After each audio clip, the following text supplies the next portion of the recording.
Welcome to our YouTube channel, Knowledge Center.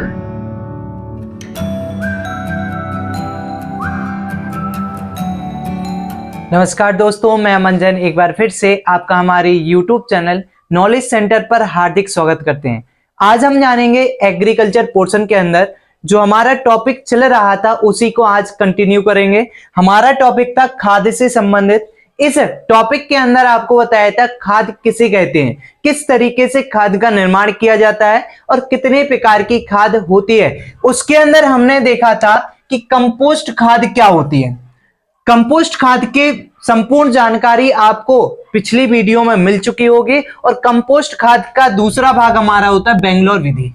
इसमें हमने पहले देखा था इंदौर विधि के बारे में कि इंदौर विधि होती क्या है, किस तरीके से इंदौर विधि के अंदर हमने देखा था कि किस तरीके से इसे तैयार किया जा सकता है। आज हम देखेंगे बेंगलोर विधि होती क्या है और यह कौन सी पद्धति के अंतर्गत आती है। तो आपको बताया था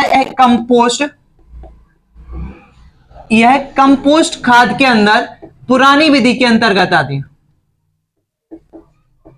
पुरानी विधि के अंतर्गत इस विधि को भी लिया जाता है। पहले हमने देखा था इंदौर विधि भी हमारी पुरानी कंपोस्ट विधि होती है।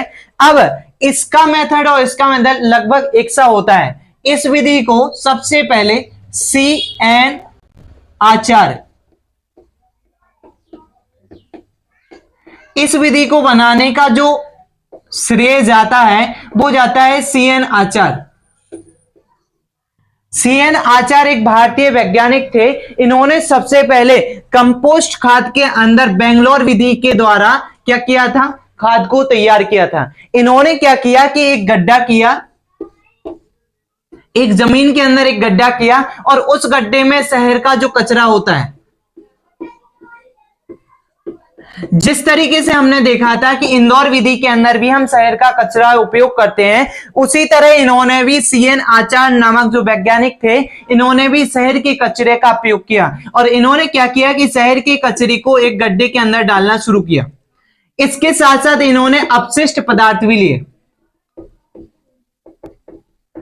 अपशिष्ट पदार्थ के बारे में भी आपको पिछली वीडियो में जानकारी दी थी कि अपशिष्ट पदार्थ होते क्या हैं, लेकिन थोड़ा सा आपको यहां भी समझा दे रहे हैं कि अपशिष्ट पदार्थ होते क्या हैं। तो अपशिष्ट का मतलब होता है ऐसे पदार्थ जिनका उपयोग नहीं होता, जिनका उपयोग नहीं होता,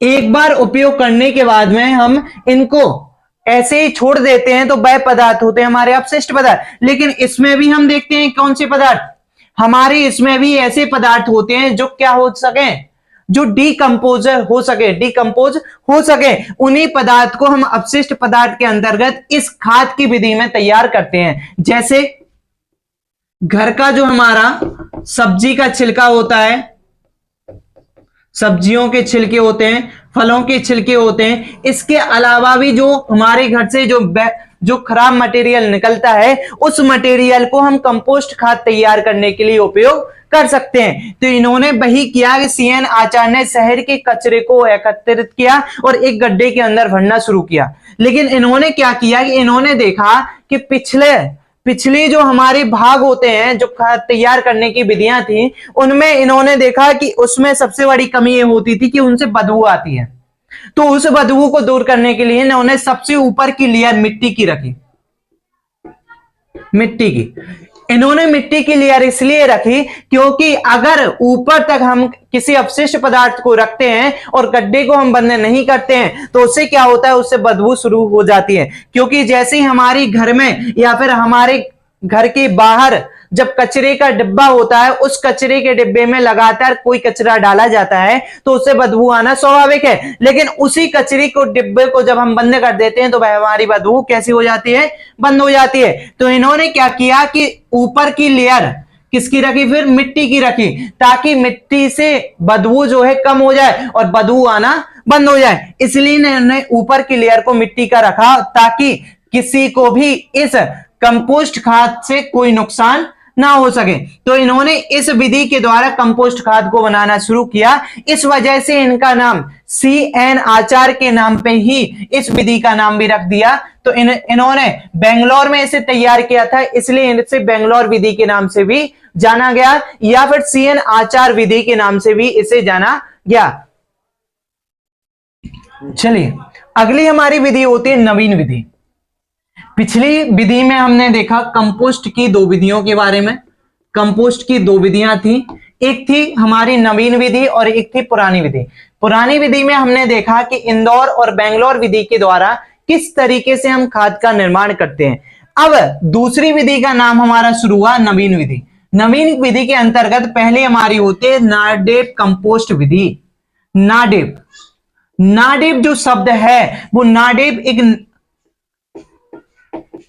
एक व्यक्ति का नाम है, और यह एक काका थे, यानी कि बुजुर्ग व्यक्ति। इस बुजुर्ग व्यक्ति ने एक कंपोस्ट की ऐसी खाद की टेक्नोलॉजी का उपयोग किया जो सबसे ज्यादा फेमस हुई। क्यों फेमस हुई? क्योंकि एक ऐसी विधि थी जिसके अंदर सूक्ष्म पोषक तत्व,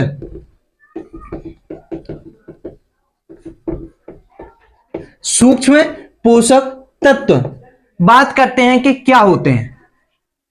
थोड़ी सी जानकारी आपको इस वीडियो में हम दे रहे हैं कि सूक्ष्म पोषक तत्व होते क्या हैं, लेकिन नेक्स्ट वीडियो में जब उर्वरक का चैप्टर हम शुरू करेंगे उस वीडियो में आपको संपूर्ण जानकारी देंगे कि सूक्ष्म पोषक तत्व होते क्या हैं।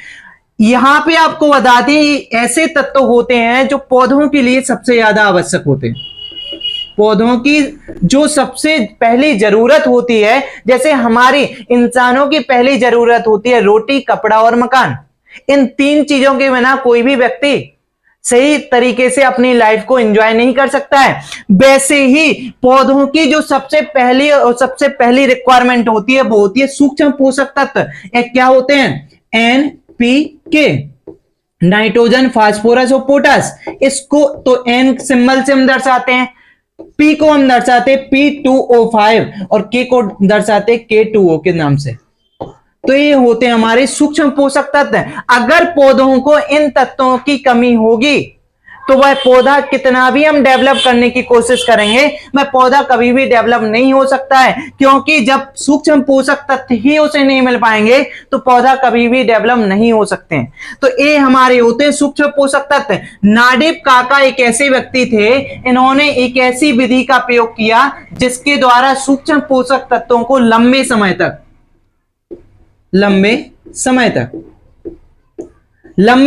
तक सुरक्षित रखा जा सके। इन्हें ही हम दीर्घ पोषक तत्व के नाम से भी जानते हैं।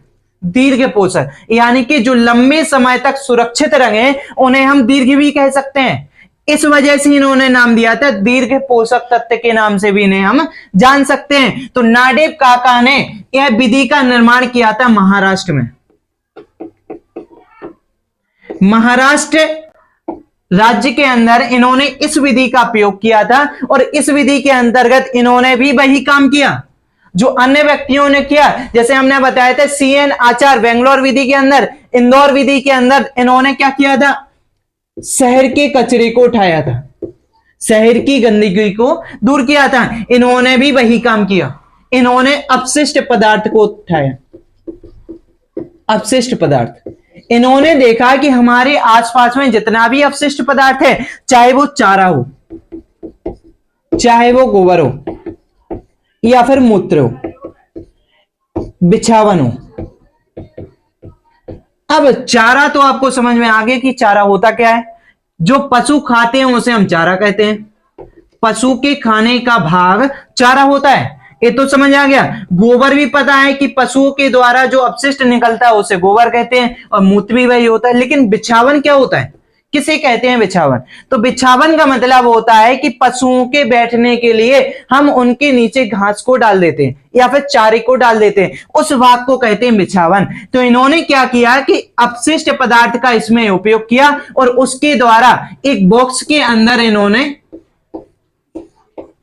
खाद को बनाना शुरू किया, और इसके द्वारा इनका नाम प्रसिद्ध हो गया। नाडेप काका के नाम से ही इस विधि को जाने लगा। तो यह थी हमारी नवीन विधि के अंतर्गत नाडेप कंपोस्ट विधि। इसके बाद आगे आपको बताएंगे हम जैविक खाद क्या होती है और जैविक खाद के अंदर हरी खाद किस तरीके से तैयार की जाती है। आज के लिए बस इतना ही, धन्यवाद।